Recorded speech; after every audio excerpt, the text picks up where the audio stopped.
আসসালামু আলাইকুম রহমতুল্লাহ।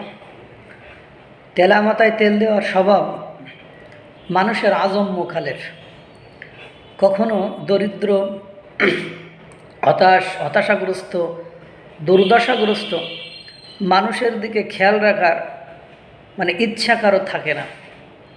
ফিলিস্তিন ইসরায়েলের যুদ্ধ নিয়ে পুরো পৃথিবী জুড়ে মুসলমানদের যে আক্ষেপ, যে ক্ষোভ, হতাশা, যে মিছিল, march to Gaza, march to ফিলিস্তিন, কত কিছু, এর গালে জুতা নিক্ষেপ, ওর গালে জুতা মারা, কত কর্মসূচি। বাংলাদেশের মতো একটা দেশেও কর্মসূচির কোনো ইয়াত্তা নেই। এ গোষ্ঠীর কর্মসূচি, ও গোষ্ঠীর কর্মসূচি, সে সেম্পিতি এলাপতি পাইতে মানুষের কর্মসূচি, কর্মকাণ্ডের কোনো কুল কিনারা নেই। কিন্তু আমি পুরোই হতাশের জন্য সুদানে গৃহযুদ্ধ লেগেছে। লক্ষ লক্ষ মানুষকে নৃশংস, বর্বর, কষায়ের মতো করে হত্যা করছে। একটা বিবৃতি নেই। বাংলাদেশের এত আলেম উলামা, এত ইসলামী সংগঠন, যারা ফিলিস্তিনের জন্য যাদের ঘুম হয় না, জীবন পর্যন্ত দিতে রাজি থাকে, তারা একটা বিবৃতি পর্যন্ত দিচ্ছে না। সুদানের একজন ব্যক্তি বলেছে, আমাদের গায়ের রং যে কালো, আমরা মুসলমান হলে কী হবে? আমাদের গায়ের রং যে কালো, আমাদের প্রতি তো মানুষের মায়া, মমতা, ভালোবাসা নেই।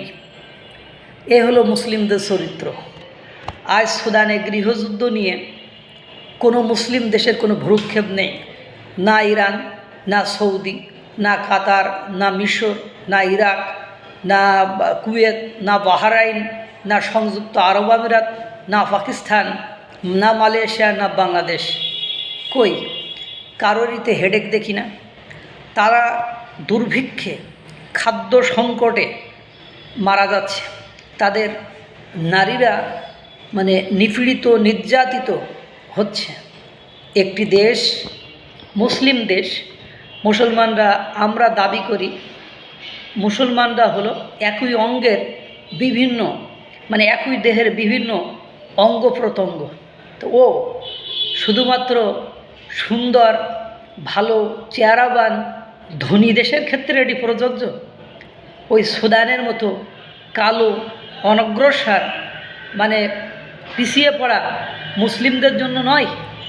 আজ যদি মুসলমানরা নিজেদেরকে সঠিক স্থানে দাঁড় করায়, সঠিক ইসলাম প্রচার করে, তাহলে ওদের জন্য তো বুক কাঁপার কথা। আজ সুদানের সাথে যদি অন্য কোনো অমুসলিম দেশের সংঘর্ষ লাগতো, অমুসলিমদের গৃহযুদ্ধ লাগতো, তাহলে দেখতেন একেবারে স্থির থাকা যেত না, একেবারে অস্থির হয়ে যাইতো। সে অস্থিরতার কোনো ইয়াত্তা নেই।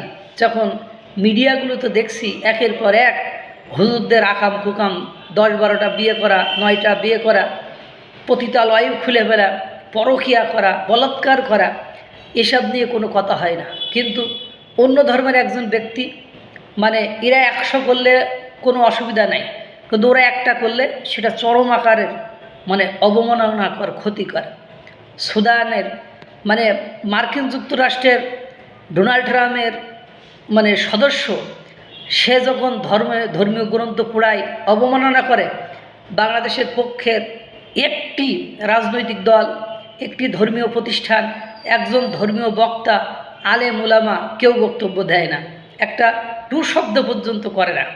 কিন্তু একটি অমুসলিম দেশের কেউ এটা করুক, দেখবেন না সকাল বিকাল দুপুর তার গোষ্ঠী, 14 গোষ্ঠী উদ্ধার করে দেবে। আজ সুদানের জন্য বহুত কষ্ট হয়। সুদানের পক্ষ নিয়ে বা সুদানের এই সমস্যা সমাধানের জন্য একটি দেশ এগিয়ে আসছে না, কারণ ওই দেশের সাথে কারোর ব্যবসা বাণিজ্য নেই। দেখবেন একসময় এরকম দেখা যাবে, এই গৃহযুদ্ধে বন্ধ করতে হয় ভারতে গিয়েছে, না ইসরায়েলে গিয়েছে। এরকম করতে করতেই তো মুসলিমরা সব অমুসলিমদের সাথে বন্ধুত্ব করছে। কারণ মুসলিমদের চরিত্র, এরা শুধু তাদেরকেই বন্ধু বানাতে যায় যেখান থেকে তারা প্রফিট পায়। এরকমই তো চরিত্র, এরকমই তো ক্যারেক্টার লক্ষ্য করা যাচ্ছে। নইলে সুদানের এই বর্বরতা, এই নৃশংসতা, এটা নিয়ে কোনো দেশের সরকার প্রধান, বিশেষ করে যারা নিজেদেরকে মুসলিম জাহান উম্মার বড় কিছু মনে করে, তাদের কোনো তৎপরতা দেখছি না। আল্লাহ তাআলা সকলকে একটু সঠিক হিদায়াত এবং সঠিক পথে চলার তৌফিক দান করুক। ভালো রাখুক, সুস্থ রাখুক। আসসালামু আলাইকুম ওয়া রাহমাতুল্লাহ।